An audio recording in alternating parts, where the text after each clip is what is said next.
Hello friends, আপনারা দেখছেন টোটকা নিউজ। আজকের প্রতিবেদনটি হলো হাওড়া লোকসভা কেন্দ্রটিকে নিয়ে।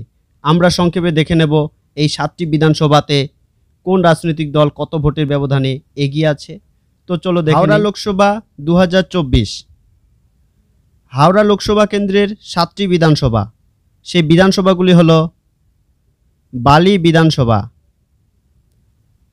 হাওড়া উত্তর বিধানসভা, হাওড়া মধ্য বিধানসভা, শিবপুর বিধানসভা, হাওড়া দক্ষিণ বিধানসভা, সাকরাইল বিধানসভা, আরেকটা হচ্ছে পাঁচলা বিধানসভা। এবার আমরা দেখে নেব বিধানসভা অনুযায়ী হাওড়া লোকসভা ভোটের ফলাফল। প্রথমে বালি বিধানসভা আমরা দেখব। এখানে বিজেপি ডক্টর রথীন চক্রবর্তী তিনি ভোট পেয়েছেন ৪৬,৪১৪টি। তৃণমূলের প্রসূন ব্যানার্জি তিনি পেয়েছেন ৫২,৯০৬টি। সিপিআইএমের সব্যসাচী চ্যাটার্জি তিনি পেয়েছেন ১৬,২১৭টি। এখানে তৃণমূলের প্রসূন ব্যানার্জি তিনি বিজেপির থেকে ৬,৪৯২ ভোটে এগিয়ে আছেন। এবার আমরা দেখব হাওড়া উত্তর বিধানসভা। ডক্টর রথীন চক্রবর্তী তিনি পেয়েছেন ৫৯,৭৯৫টি। তৃণমূলের প্রসূন ব্যানার্জি তিনি পেয়েছেন ৬৯,৮২৬টি এবং সব্যসাচী চ্যাটার্জি সিপিআইএম তিনি পেয়েছেন ৮,৯৩৬টি। এখানে তৃণমূলের প্রসূন ব্যানার্জি বিজেপির থেকে ১০,০৩১টি ভোটে এগিয়ে আছেন। এবার আমরা দেখব হাওড়া মধ্য বিধানসভা। বিজেপি রথীন চক্রবর্তী তিনি এখানে পেয়েছেন ৬৮,৮২১টি ভোট।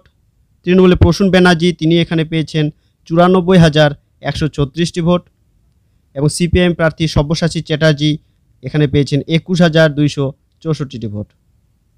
এখানেও তৃণমূলের প্রসূন ব্যানার্জি বিজেপির থেকে ২৫,৩১৫টি ভোটে এগিয়ে আছেন। এবার আমরা দেখব শিবপুর বিধানসভা। বিজেপি রথীন চক্রবর্তী এখানে পেয়েছেন ৬৫,২৫৮টি ভোট। তৃণমূলের প্রসূন ব্যানার্জি শিবপুর বিধানসভায় পেয়েছেন ৭৯,৪৬৪টি ভোট এবং সিপিআইএম প্রার্থী সব্যসাচী চ্যাটার্জি শিবপুরে পেয়েছেন ২৬,১৭১টি ভোট। এখানেও তৃণমূলের প্রসূন ব্যানার্জি বিজেপির থেকে ১৪,২০৬টি ভোটে এগিয়ে আছেন। এবার আমরা দেখব হাওড়া দক্ষিণ বিধানসভা। বিজেপি ডক্টর রথীন চক্রবর্তী এখানে পেয়েছেন ৭৩,০৯১টি। তৃণমূলের প্রসূন ব্যানার্জি এখানে পেয়েছেন ১,০২,৭৬৩টি এবং সিপিআইএম প্রার্থী সব্যসাচী চ্যাটার্জি এখানে পেয়েছেন ২৯,২৩৬টি ভোট। এখানেও তৃণমূলের প্রসূন ব্যানার্জি বিজেপির থেকে ২৯,৬৭২টি ভোটে এগিয়ে আছেন। এবার আমরা দেখব সাকরাইল বিধানসভা। বিজেপি রথীন চক্রবর্তী এখানে পেয়েছেন ৭৪,২৫০টি ভোট।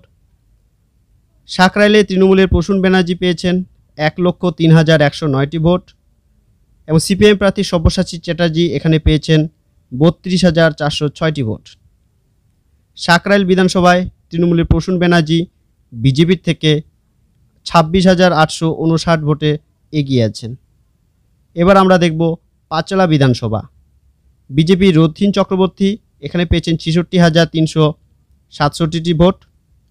প্রসূন ব্যানার্জি এখানে পেয়েছেন ১,২৩,০২৫টি এবং সিপিএম প্রার্থী সব্যসাচী চ্যাটার্জি পাঁচলায় পেয়েছেন ১৭,২৫৩টি।